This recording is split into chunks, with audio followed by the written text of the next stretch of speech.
दोस्तों, shark tank के दूसरे सीजन का प्रोमो आ चुका है और प्रोमो से आप समझ ही गए होंगे कि शायद इस सीजन में अश्नीर ग्रोवर नहीं होने वाले। उनकी जगह कार देखो के को-फाउंडर अमित जैन ने ले ली है। फिलहाल अश्नीर का ध्यान उनकी सेहत पर है, लेकिन इसमें कोई शक नहीं है कि अश्नीर जैसा शार्क ढूंढ कर भी नहीं मिलेगा। जैसा कि आप ऑलरेडी जानते हैं, अश्नीर भारत पे के को-फाउंडर हैं और एक एंजल इन्वेस्टर भी हैं।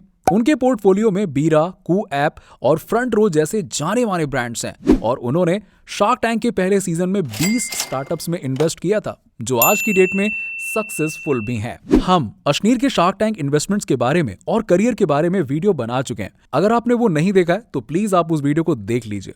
इस वीडियो में हम उनके बिजनेसेस और इन्वेस्टमेंट करियर से उनके बिजनेस माइंडसेट को समझेंगे। साथ ही साथ हम उन तमाम बिजनेस लेसन्स के बारे में पढ़ेंगे जो अश्नीर खुद उनकी जिंदगी में और बिजनेसेस में अपना चुके हैं। आई होप ये लेसन आप सभी के लिए फायदेमंद साबित होंगे। हमेशा की तरह स्टार्टअप एनालिस्ट पर आपका स्वागत है, जहां हम बिजनेस, स्टार्टअप्स और एंटरप्रेन्योरशिप से जुड़े वीडियोस बनाते हैं। Number 1, habit forming business. Ashneer का पहला लेसन है हैबिट फॉर्मिंग बिजनेस बनाना। हैबिट फॉर्मिंग बिजनेस आज कस्टमर्स के लिए बहुत मायने रखता है, यानी जिस बिजनेस की कस्टमर को आदत डाल सकते हैं। कस्टमर उस प्रोडक्ट को बार बार खरीदना चाहेगा। उसकी आदत लगने के कारण बिजनेस के रिपीट ऑर्डर आते रहेंगे, यानी उसका लाइफ टाइम वैल्यू भी ज्यादा होगा। एग्जाम्पल के लिए, जियो ने 2016 में अपने सारे कॉम्पिटिटर्स जैसे एयरटेल, वोडाफोन और आइडिया को हराने के लिए सबसे सस्ते दामों में डेटा ऑफर करना शुरू किया और करीब 6 महीनों के लिए जियो ने फ्री डेटा और फ्री कॉल्स ऑफर किए। उन्होंने उन 6 महीनों में लोगों को 4G की भरपूर आदत डाल दी, जिसके कारण उन्हें शॉर्ट टर्म लॉस भी लेना पड़ा। लेकिन जियो की वजह से आज पूरे टेलीकॉम ऑपरेटर्स को भी अपने रेट्स कम करने पड़े, क्योंकि उनके यूजर्स कम होने लगे थे। और यही वजह है कि जियो आज भी नंबर 1 स्थान पर है। अब मजे की बात यह है कि अश्नीर खुद ड्रिंक नहीं करते, लेकिन बीरा आज भी उनके पोर्टफोलियो का बेस्ट इन्वेस्टमेंट है। इससे एक और बात पता चलती है कि बिजनेस अपनी जगह होता है और निजी जिंदगी अपनी जगह। शार्क टैंक में भी उन्होंने इनाकैन में इन्वेस्ट किया था, जो कैन कॉकटेल्स बनाते हैं। Number 2, ticket size. Ticket size का मतलब होता है किस दाम पर आप कस्टमर्स को प्रोडक्ट बेच रहे हैं। दोस्तों, यहां मूवी थिएटर या प्लेन टिकट की बात नहीं हो रही है। Ticket size is most important, क्योंकि जितने भी इंटरनेट बिजनेसेस है ना, इट्स ऑल अबाउट कन्वीनियंस। तो आपका एवरेज टिकट हो गया total sales divided by number of customers. ये मैट्रिक्स सेल्स और प्रॉफिटेबिलिटी एनालिसिस के कैलकुलेशन के लिए इस्तेमाल किया जाता है और बहुत जरूरी परफॉर्मेंस मैट्रिक होता है। आपको याद होगा दोस्तों कि शार्क टैंक पर एक स्टार्टअप आया था जिसका नाम था मीट योर। अब मीट योर अंडों का D2C बिजनेस चलाते हैं, जहां वो फ्रेश और बिना बदबू के अंडे बेचते हैं। अब एक अंडे की बाजार में कीमत होती है करीबन 6 रुपए, तो इसमें टिकट साइज तो बहुत ही कम होगी। लेकिन अब इसका D2C बनेगा, यानी कि डायरेक्टली घर में पहुंचाना पड़ेगा। तभी अश्नीर ने उनके फाउंडर्स को भी ये बात समझाई थी। हिंदुस्तान में 300 रुपए से कम का कोई भी सामान घर पहुंचा के पैसा बनाना इम्पॉसिबल है। इसलिए अश्नीर सबसे पहले इस डील से बाहर भी हुए थे। यहां पर एक और बात गौर करने लायक है। टिकट साइज खासकर ब्रोकरेज फर्म्स और क्रेडिट कार्ड वेंडर्स ट्रैक करते हैं, और क्योंकि अश्नीर खुद फिनटेक बैकग्राउंड से हैं और कोटेक और एमएक्स में काम कर चुके हैं, इसलिए उनका ध्यान टिकट साइज पर होता है। Number 3, consumer mentality.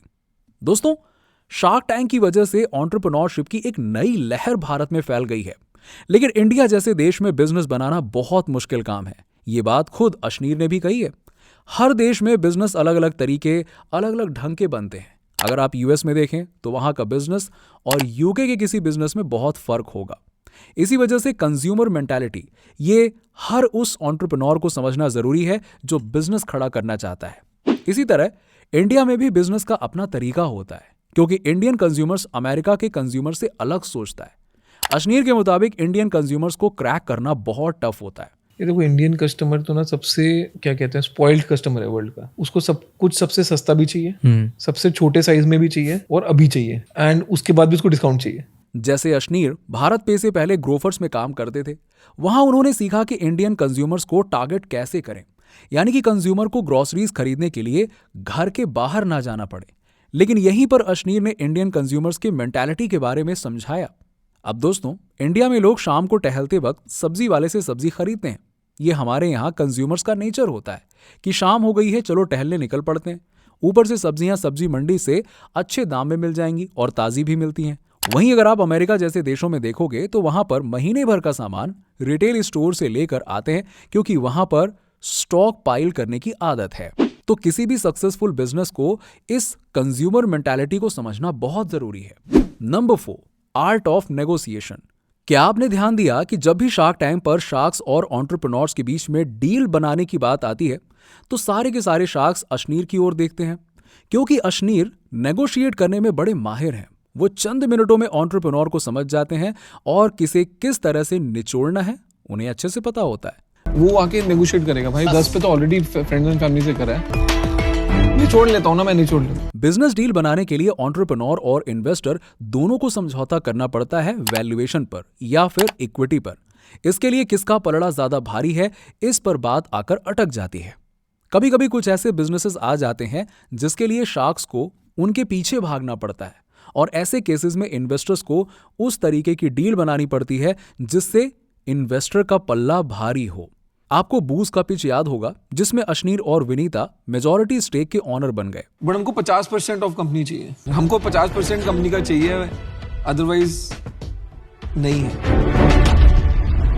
इसमें शार्क्स 50% से कम में मानते ही नहीं, क्योंकि बूज का बिजनेस ना के बराबर था, और ये बात उसके फाउंडर ऋत्विज दसाडिया को भी मालूम थी, और इसीलिए अशनीर ने वो डील विनीता के साथ इक्वल पार्टनर बनकर पक्की की।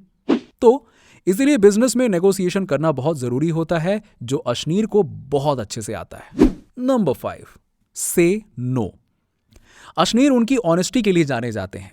शार्क टैंक पर भी अगर उन्हें कुछ पसंद नहीं आता तो वो साफ साफ कह देते हैं, कोई झिझक नहीं रखते हैं। यार देखो ऐसा है, चाहे तुम 1 रुपए में दे रहे हो या 100 रुपए में दे रहे हो, मेरे को नहीं चाहिए, मेरे को भी नहीं चाहिए। ठीक है, मैं बहुत क्लियर हूँ। ये असल में सिर्फ एक बिजनेस लेसन नहीं बल्कि एक लाइफ लेसन भी है। राइट, कि आपने जब हाँ बोला, आपने किसकी लाइफ कैसे चेंज करी वो तो 10 साल बाद पता लगेगा।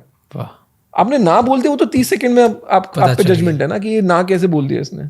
कि अगर आपको ना ही बोलना है तो कभी हाँ नहीं बोलना। लेकिन इंडिया में हमें मीठी बात करने के लिए कहा जाता है, और अगर ना कर दिया तो उसे रूड समझा जाता है। अशनीर खुद अपने को फाउंडर से भी ऐसी ही बात करते हैं, यानी जब वो किसी फाउंडर को हाँ करते हैं उसके बाद वो कभी दोबारा उससे नहीं पूछते हैं और उस टॉपिक को वहीं खत्म कर देते हैं। तो दोस्तों, आज के लिए बस इतना ही। ये थे अशनीर ग्रोवर के वो तमाम बिजनेस लेसन्स जो हर एंटरप्रेन्योर को या हर उस हसलर को पता होने चाहिए जो एक बिजनेस बनाना चाहता है। उम्मीद है कि आपको वीडियो पसंद आया होगा। हमें कमेंट्स में बताना कि आपका मनपसंद बिजनेस लेसन कौन सा था। अगर आप इन टॉपिक्स पर वीडियो पसंद करते हैं तो प्लीज सब्सक्राइब करें ताकि हमें पता चले। मिलते हैं आपसे अगले वीडियो में।